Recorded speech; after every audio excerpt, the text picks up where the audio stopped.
Olá, bom dia amigos e amigas aqui do canal Dica de Hoje. Hoje é sábado, como vocês sabem, dia que a gente fala um pouco mais sobre macroeconomia. E eu confesso que esperei bastante para gravar o vídeo, hoje já é sexta-feira que eu tô gravando e eu fiquei esperando porque eu queria ver se saía as notícias do novo arcabouço fiscal, porque eu acredito que esse vai ser o ponto de partida para que a gente tenha uma alta forte na bolsa. Agora, como não saiu nada sobre isso e surgiram muitas dúvidas com relação à queda do lucro líquido da Taesa, eu preferi fazer um vídeo sobre isso e vou aproveitar e vou falar sobre as perspectivas desse setor de transmissão para esse ano de 2023, já que já tem um leilão marcado para junho e tem um outro que deve ser muito forte para outubro, somando os dois investimentos aí até de 35 bilhões de reais. Então, só para vocês terem uma ideia, o que trouxe esse vídeo de hoje é exatamente esse tipo de matéria aqui, ó. Taesa tem lucro líquido de 22 milhões, queda de 94% em base anual. Enfim, será que é momento de pular fora de Taesa? Será que o encanto acabou? Será que é igual a Cinderela quando bateu meia-noite ali e aí ela volta a ser a gata borralheira? Será que os tempos da Taesa de Cinderela foram para o espaço? Ou não? Isso você vai descobrir logo depois da nossa vinheta. Enquanto isso, é muito importante, curta o vídeo, se inscreva no canal, compartilhe com os amigos e depois da vinheta a gente já começa.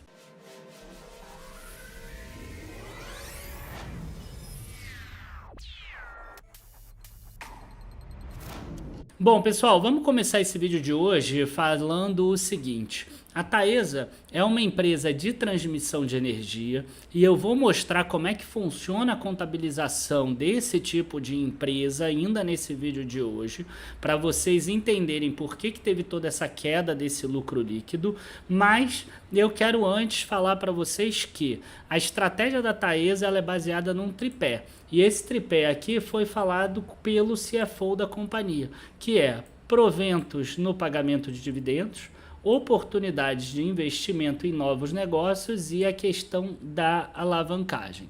Então, quer dizer, se a alavancagem subir muito, pode ser que ela precise usar menos oportunidades de investimento ou pagar menos dividendos, por exemplo. Se a alavanca, que é o que está acontecendo agora, a alavancagem está subindo.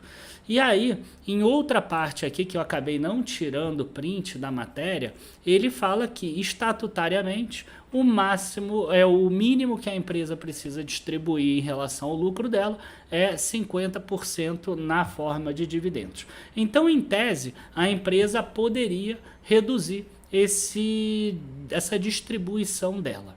Tá? Em termos de dividendos. Ela pagou no último ano aí em torno de 80%, então quer dizer, ela poderia diminuir esse valor aí para um valor menor. Mas agora, o que eu quero mostrar para vocês? Eu quero que vocês entendam como é que funciona essa receita líquida da empresa e por que aconteceu essa queda de lucro. Tá? E aí eu vou pegar aqui porque teve uma mudança contábil em 2018 e a empresa explica isso muito bem em todos os releases dela. Então como é que funciona? E talvez aqui fique um pouco mais técnico, então eu preciso da atenção de vocês. Que é o seguinte, você tem aqui um período de construção do projeto. E o prazo máximo definido pela ANEEL é de 5 anos. Inclusive, agora no leilão que deve ser em outubro, vai ter um lote que é tão grande, mas tão grande, que talvez a ANEEL jogue para 6 anos, mas o normal 5 anos. Aí o que acontece? As empresas conseguem entregar isso em menos tempo, então ela acaba ganhando, porque ela investe por menos tempo e assim que ela transforma isso em comercial, ela passa a receber a receita anual permitido. Só que como é que funciona hoje a contabilização disso? Existe um custo de implementação de infraestrutura, que é um CAPEX anual que é determinado pela ANEEL. Então a ANEEL coloca um lote lá e ela fala assim, eu acredito que esse lote vai ter um investimento de 1 bilhão de reais. Para facilitar a conta, vamos imaginar que seja 200 milhões por ano. Tá? Mas não é completamente pequenininho no início, que é a parte de licença, aí fica grande ali no meio para o final. Tá? Mas vamos imaginar que seja 200 milhões por ano. O que acontece? Se a empresa ela consegue fazer um investimento menor do que esse, entregar a linha de transmissão, ela tem uma margem de implementação de infraestrutura positiva, tá? Se ela, porventura, gastar mais do que esse custo estimado pela ANEEL, ela tem uma margem de implementação de infraestrutura negativa. Então, esse CAPEX, esse custo de implementação de infraestrutura da ANEEL, é a receita de implementação de infraestrutura da empresa, tá? E o que ela efetivamente gasta é o custo dela. Então, a empresa aqui no release, a Taesa, ela bota a margem dela. O que é a margem? A margem é esse valor presente dos recebíveis que a empresa tem, menos o valor desse custo de implementação dividido por esse número. Então, na hora que ela consegue essa receita positiva, é bom para a companhia, né? Então, aqui a gente tem a receita operacional líquida, a receita de implementação de infraestrutura, 113 milhões. Tá? Isso tudo que eu estou falando é no pré-operacional. É essa parte aqui, antes do início do projeto. Tá? Depois que a linha fica pronta, você começa a receber aqui a receita anual permitida. Mas a receita anual permitida tem a ver com lucro líquido regulatório, tem a ver com a receita regulatória. Dentro dessa receita anual permitida, a gente tem o quê? A gente tem aqui, quando a gente conclui o projeto, a gente acaba tendo no balanço patrimonial um ativo, tá, contratual e um ativo financeiro. Tá? Esses ativos aqui, eles vão ser depreciados ao longo dos 25 a 30 anos. Então, a empresa vai receber uma receita que vai ter que ser suficiente para pagar a correção monetária desse ativo, tá? Vai ter que ser suficiente para pagar a operação e manutenção, tá? E tem que ser suficiente para remunerar a companhia, né? Porque ela teve um risco, ela fez um investimento, ela tem que ser remunerada. Ela tem uma taxa de retorno. Então, você tem essas outras 3 receitas aqui pelo IFRS, que não tem nada a ver com o regulatório. E aí, o que aconteceu com essas receitas aqui? A gente dá uma olhada. A gente vê aqui, ó, operação e manutenção subiu 9%, né? Remuneração do ativo contratual de concessão, 11%. Né? As duas aqui, a inflação mais alguma coisa que entrou em operação. E aí a gente vem para a correção monetária, que foi o grande vilão. Né? Trouxe um menos 32 milhões contra um mais 233 milhões. E no ano a gente vê algo similar. Ó. A gente vê uma alta aqui de 22%, né? Uma alta aqui de 29% e uma queda aqui de 53%. Na implementação de infraestrutura, 2021 foi um ano que teve muito mais investimento do que 2022, e 2023 vai ser muito mais do que 2022. Então, a parte de implementação de infraestrutura vai crescer. Essa parte aqui de manutenção vai crescer, essa remuneração do ativo vai crescer também. Né? E aí a gente fica com a questão da correção monetária. E aí o que aconteceu com relação à correção monetária? Por que ela deu negativa aqui, 32 milhões negativo? Por quê? Porque a correção monetária ela é baseada no reajuste mensal pela inflação. A receita de correção monetária apresentou uma queda anual de 266 milhões em razão da contração de índices de inflação. Então, no quarto trimestre de 2022, que é setembro, outubro e novembro de 2022, sempre um mês de defasagem, deu menos 2,46%. Em 2021 tinha sido 0,02 positivo, então teve uma grande diferença. E aqui trouxe um número para baixo. A correção monetária daqueles ativos contratuais e financeiros jogou para baixo. E no IPCA foi 0,71 esse ano contra 3,40 do ano passado. Então aconteceu também algo similar, tá? Então esses são os pontos principais que fizeram com que a companhia caísse o resultado dela. E aí, como o resultado já viria ruim, o que ela fez? Ela ainda jogou problema em cima do resultado. Porque aí existe uma coisa em contabilidade que é o seguinte, cara. Na hora que você vê que o resultado vai vir ruim, você joga tudo que é ruim. Tudo que está ali debaixo do tapete, tu joga ali. E aí você começa aqui do zero. E aí a empresa fez isso também. Então o que ela fez aqui? Você vai ver aqui que aumentou o outros e aumentou o material aqui nos custos, né? E despesas e etc. Aqui, ó, você vê aqui, 153, aqui aumentou 57. Então quando a gente vai no aumento aqui de 90%, tá? Tem 45 milhões que é em função de baixa de ativos por reclassificação de reforços para melhoria, sendo o efeito contábil não recorrente. Então 45 milhões a mais é algo que não vai acontecer de novo. E no outros, o aumento de 46 se deve ao custo adicional não recorrente do empreendimento Santana, referente à subestação de Cerro Chato em função de uma modificação no projeto de engenharia.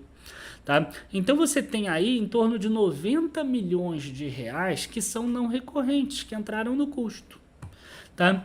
E ainda tem um porém, tá? Que eu acabei não falando.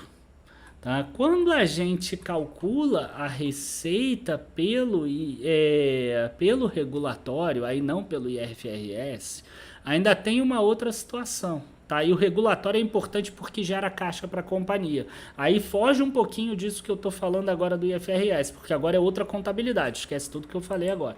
Mas você vai olhar aqui que é o seguinte, o regulatório você tem um RAP, você recebe essa receita anual permitida para todos os projetos que já estão em operação. E à medida que você não consegue entregar a energia sendo transmitida, você tem um desconto, que é a parcela variável. E você vai ver que a Taesa teve uma parcela variável aqui muito negativa. E aí ela chega a citar aqui, que é uma coisa que eu acho que é importante a gente falar no vídeo. Ela registrou esse número de 29 milhões negativo em função da queda de torres da linha de transmissão de 500 kV de Imperatriz Colina, na Nova Trans, decorrente de depredações de bens públicos por ato de sabotagem ao Sistema Interligado Nacional. Inclusive, ela já está discutindo com a própria ANEEL, visando a reversão dessa parcela variável, porque se trata de um caso fortuito. A gente sabe como é que estavam os ânimos logo depois das eleições. Então a gente teve aqui um impacto de 30 milhões negativos por causa de depredação de questões pós-eleições, para você ver o que acontece nas empresas que ninguém fala, que não está aí aparecendo, mas eu falo porque eu olho aí detalhes. Tá? Então, o que aconteceu na Taesa só volta a acontecer se a gente tiver novas deflações.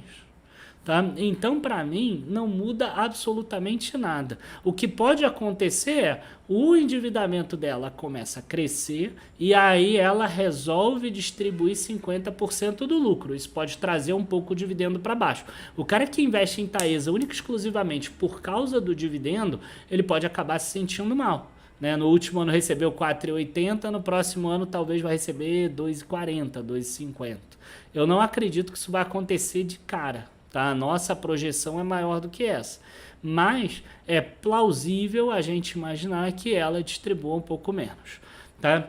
E por que eu estou falando isso? Né? Por quê? Porque esse é um negócio que ele tem uma garantia muito grande. É um dos poucos setores da Bolsa, talvez junto com o petróleo, que você não precisa se preocupar com a demanda. Né? Por exemplo, se a Renner quiser abrir um monte de loja, por exemplo, ela pode. Mas se o mercado consumidor retrair e ninguém comprar roupa, ela tem lá toda a despesa. A mesma coisa serve para a Raia Drogasil. A mesma coisa serve para o Banco Itaú. Se ele quiser disponibilizar um monte de dinheiro para crédito, ele pode. Mas se aumentar a inadimplência, ele tem problema. Se ninguém quiser captar recurso, ou se quem quiser captar não tem um crédito legal, ele tem problema. Agora, petróleo e transmissão de energia, você não precisa se preocupar com a demanda.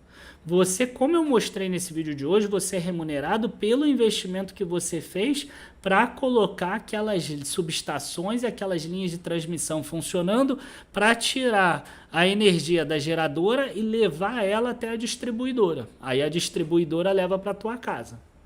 tá?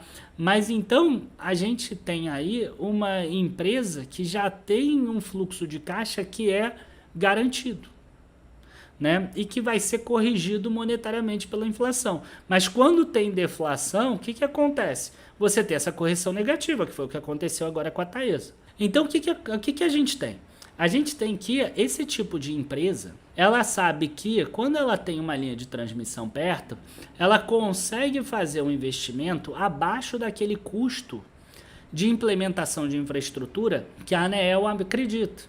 Então ela sabe que ela vai conseguir receita de implementação de infraestrutura antecipadamente. Além disso, a gente ainda tem dentro dessa receita os juros que são acruados, né, de correção monetária. Que aí essa correção monetária que a gente viu ali é só de ativos que são operacionais. Os que são pré-operacionais são acruados dentro da receita da implementação de infraestrutura. Ainda tem esse porém.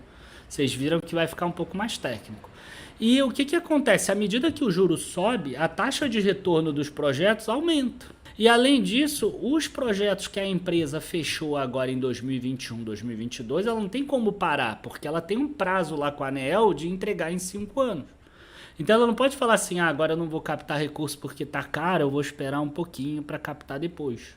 Né? E hoje está difícil. Um CDI mais 2, CDI mais 3, por exemplo, você está quase que com IPCA mais 9 hoje, IPCA mais 10. E tem muita empresa aí que fez taxa de retorno de 8, de 8,5. Então hoje tem alguns projetos que estão girando no negativo. E esse é o grande medo do mercado. Agora, para esse ano, eu imagino que a gente vai ter deságios menores. E aí eu peguei aqui alguns editais aí para a gente ver. Ó. Por exemplo, esse aqui é o que vai ser agora, dia 30, está marcado para 30 de junho. Né? É o leilão de transmissão número 1, 2023, com investimento previsto de 16 bilhões. Isso aqui foi quando ele entrou em consulta pública do próprio site do governo, dizendo, né, são 9 lotes de estados, 16 bilhões de investimento. Muito provavelmente a Taesa pega algum desses lotes aqui. Você vê aqui que até o prazo eles já estão aumentando, ó, aqui 66 meses. E nessa semana, a ANEEL acabou soltando um novo leilão, que deve atrair até 19 bilhões em novos investimentos. Só que qual é a nuance desse? São só 3 lotes, sendo que um lote tem 15,8 bilhões em investimentos. E esse aqui está previsto para acontecer em outubro. Então, o Brasil, ele está precisando de linhas de transmissão. Ele está precisando de subestação, porque o Sistema Interligado Nacional do Brasil está crescendo. A geração de energia do Brasil está crescendo. E a linha de transmissão não pode ser esse gargalo. Então tem 35 bilhões para serem contratados esse ano. E pode ser que a Taesa acabe ganhando algumas dessas. Inclusive eu vou até buscar aqui, porque a gente tem um grupo de Telegram de assinantes, a gente botou isso aqui no grupo. Até 2027, a Taesa já está prevista aí para investir 4,5 bilhões em projetos de transmissão adquiridos nos últimos leilões. Isso deve representar e garantir uma RAP de 493 milhões para a empresa. Quer dizer, isso daí uns 11%. Então 11% acima da inflação. Então o que acontece? O curto prazo, ok, pode ser um pouco mais difícil. O dividendo pode ser que caia ali para o mínimo regulatório, no mínimo estatutário da empresa. Ok, eu entendo isso. Entendo também o fato de cada vez mais os analistas quererem aquela melhor oportunidade para hoje, para o curto prazo, porque ninguém mais está com paciência. Isso eu também entendo. Então o cara coloca a Taesa em neutro, coloca a Taesa como uma empresa que ok, que talvez não vale a pena nesse momento. Mas na hora que você olha esse potencial de longo prazo e essa garantia que ela tem de ser corrigida pela inflação, e a gente ainda pode botar na conta que ela já está discutindo um prorrogamento das concessões que ela tem que vencer em 2030, que ainda não deve estar no cálculo de ninguém. A gente tem aí um potencial de crescimento da Taesa que é bem interessante. E é exatamente por causa dessa previsibilidade que a Taesa ela é uma das empresas menos voláteis da Bolsa. E quando você olha o longo prazo dela, você se depara com um gráfico desse. né? Vamos pegar aqui de 2018, quando muda a contabilidade, porque antes você tinha algumas questões. Ó, você vê que subiu muito? Talvez não. Mas é uma alta que é constante. Eu não estou falando que não tenha quedas, mas é uma alta que, bem ou mal, é constante. E isso deve continuar acontecendo. Enfim, pessoal, abraços a todos, bons investimentos. Vamos ver semana que vem, que a gente vai ter dois assuntos importantes, né? O arcabouço fiscal e a nova reunião do Copom e do Federal Reserve. Vamos ver o que a gente vai falar na semana que vem. Uma coisa que eu acho que é importante da gente tratar é o seguinte: está chegando o dia 28 de março, que é o dia que a gente vai fazer o intensivo geração de renda. Tá? Eu sei que é muito legal vocês verem aqui a dica, vocês viram aqui sobre Taesa, vocês talvez ficaram mais tranquilos com a posição que vocês tenham, ou alguma coisa nesse sentido. Mas uma coisa que é mais importante do que isso é você saber usar a estratégia correta. Tá? Por quê? Porque você usando a estratégia correta é aquilo que eu mostrei na live na semana passada. Você consegue pegar uma empresa que rende pouco e ela passa a render muito, tá? E aí eu queria até aproveitar para falar o seguinte: a gente vai fazer um intensivo geração de renda e o link está aqui na descrição. Quando você se cadastra no link da descrição, você vai ser avisado por e-mail que vai ter a live na hora tal, no dia tal e etc. Vai ser no dia 28 de março, 2 lives. Mas você também pode entrar no grupo do Telegram. Olha, por exemplo, o que eu postei hoje mais cedo lá. Esse aqui é uma rentabilidade da Vale contra o IPCA 2024. Tá? Aqui onde está escrito Itaúsa troca por Vale. Tá? E aí, o que a gente vê aqui? A gente vê que o IPCA 2024 ganhou da Vale. Agora, se você usar uma estratégia de aporte de R$1.000 todos os meses, ou seja, que você cresça nas quedas, olha a diferença, né? O IPCA 2024 passou aqui para baixo e a Vale passou ali para cima. Então são algumas informações que a gente vai passando, e que a gente passou no vídeo da semana passada também, que é o seguinte: às vezes a rentabilidade que você vê ali no teu home broker, usando uma estratégia correta, que é aquela que eu uso na minha carteira de viagens desde 2008, e que eu vou dar uma pincelada ali, eu vou ensinar muita coisa ali no intensivo geração de renda no dia 28 de março, podem ser o grande diferencial. Entendeu? Se você é uma pessoa que parou de aportar agora na queda porque você está com medo, provavelmente você vai ter menos possibilidade de ter esse resultado daqui. Porque esse resultado foi possível graças àquele monte de investimento que foi feito nesses momentos aqui de queda. Porque se aumenta a quantidade de ação nesse período. Tá? Então, esse é o ponto que eu queria aproveitar para trazer para vocês. Eu sei que parece que a propaganda fica grande, mas eu tô com um objetivo muito grande de fazer com que você não desista da bolsa nesse momento. Tem muita gente na rede querendo fazer você desistir da bolsa nesse momento e mostrando para você assim: é muito mais cômodo você ir para a renda fixa. Tá? Onde nesse momento, se você investir na bolsa, você deve ter um resultado muito maior no futuro. A exceção é se o Brasil virar uma Venezuela, tá? Que seria super improvável. Mas, enfim, esse é o grande ponto. Tá? Você não desistir da bolsa agora. Eu fiquei agora com isso na cabeça.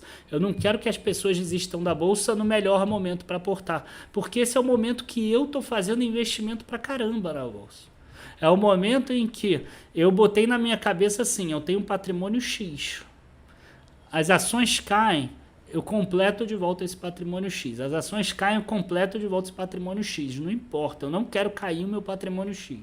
No momento em que a bolsa subir, a quantidade de ações que eu botei vai ser tão maior do que no início, que, cara, vai subir muito. E o meu patrimônio é grande, você nem precisa fazer isso. Você pode aumentar o teu patrimônio ainda.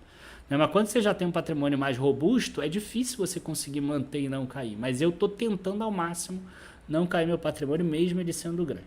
tá? Então, é aporte atrás de aporte, atrás de aporte, atrás de aporte, nesse momento de queda. Na hora que subir, eu até resgato um pouco mais, vocês vão ver que eu vou viajar mais e tudo mais, não tem essa questão, tá? Mas nesse momento é fundamental que você não desista da bolsa. E acho que vai ser importante o intensivo geração de renda. Bom, só de propaganda aí acabou que foi quase um vídeo novo. Abraços, bons investimentos, desculpa aí ter alongado muito, cara, já foi quase meia hora de vídeo, desculpa mesmo, eu começo a falar e a coisa vai. Abraços, bons investimentos e até a próxima. Tchau, tchau, pessoal.